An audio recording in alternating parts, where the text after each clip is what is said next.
சரியாய் தேவனுடைய சித்தத்தை பல்வேறு விதத்தில் நாம் அறிந்து கொள்ள முடியவில்லை என்று சொன்னால் நாம நினைக்கிற காரியம் நடக்காது. தேவ கோபம் தான் நேரிடும். இப்ப பீலையாம புரிஞ்சுட்டான். கரெக்டா அந்த வார்த்தையை சொல்லுகிறான். நான் என்ன செஞ்சுட்டேன்? நான் வந்ததே என்னது? பீலையா புறப்பட்டு வந்ததே என்னங்க? பாவங்கிற பாருங்க. நான் என்ன செஞ்சேன்? நான் பாவம் செய்தேன். வழியில நீர் எனக்கு எதிராக நிற்கிறதை அறியாதிருந்தேன். இப்பொழுது உமது பார்வைக்கு இது தகாததா இருக்குமானா இந்த இடத்துல தப்பு பண்ணிட்டான். ஃபர்ஸ்ட் வார்த்தை கரெக்டா சொன்னா முடிவு எடுக்க எப்படின்னா இது தகாததா இருக்குமானா நான் திரும்ப போய் விடுகிறேன். உங்களுக்கு விருப்பம் இல்லைன்னா நான் போயிடுறேன். இதுதான் ஆழ மனசுக்கு. அப்ப போறதுக்கு அவனுக்கு என்ன இல்லை சொல்லுங்க? அவனுக்கு என்ன இல்லை? திரும்பி போய் என்னன்னு சொல்லல.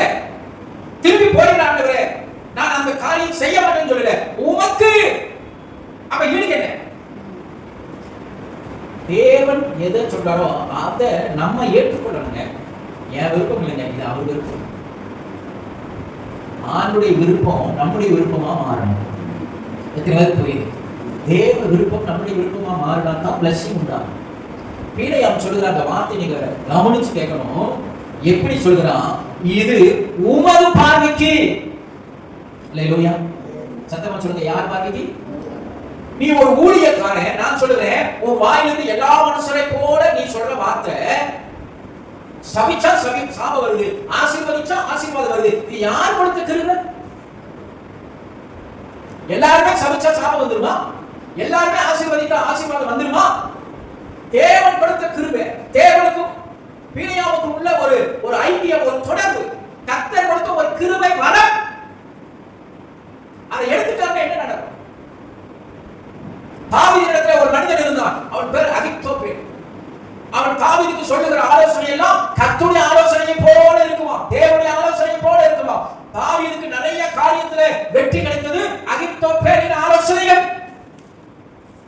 அவ்வளவு சிறந்த ஞானத்தை கர்த்தர் அவனுக்கு கொடுத்தார். ஆனால் ஒரு சமயம் அந்த அகித்தோப்பேல் தாவீதினிடத்திலிருந்து பிரிந்து அவனுடைய மகனாகிய அப்சலோம் இடத்துல போய் சேர்ந்து கொண்டான். அவன் அப்சலோம் இடத்துல அந்த அகித்தோப்பேல் இருக்கிறான் நினைச்ச உடனே தாவீது பயந்தான். ஏன் தெரியுமா? அவன் சிறந்த ஞானம் உள்ளவன், சிறந்த அறிவாளி.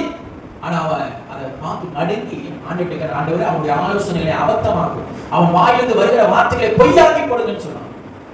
தேவன் சொன்னபடியே செய்தார். அகித்தோப்பேலின் ஆலோசனைகளை கர்த்தர் அதமாக்கி போட்டார். அவன் வீட்டிலே போய் நாடு ஓடி சென்றான் என்று வேதம் சொல்கிறது. அப்ப வாயிலிருந்து வருகிற வார்த்தைகள் நிறைவேற்றணும்னா நம்ம நாட்டிலிருந்து சதையிலிருந்து பேசுறது, நாவிலிருந்து வாழ்றது அந்த வார்த்தை இல்லைங்க. கர்த்தர் அதை நிறைவேற்ற அவர் சித்தமுள்ளவராக இருந்ததுனால தான் அது நடக்குது. எத்தனை பேருக்கு புரியுது நான் சொல்றது? புரியுதா? தேவ சித்தம் இல்லாம, தேவ கிருபை இல்லாம, தேவ வரம் இல்லாம இவன் சமைச்ச சாபம் வந்துருமா?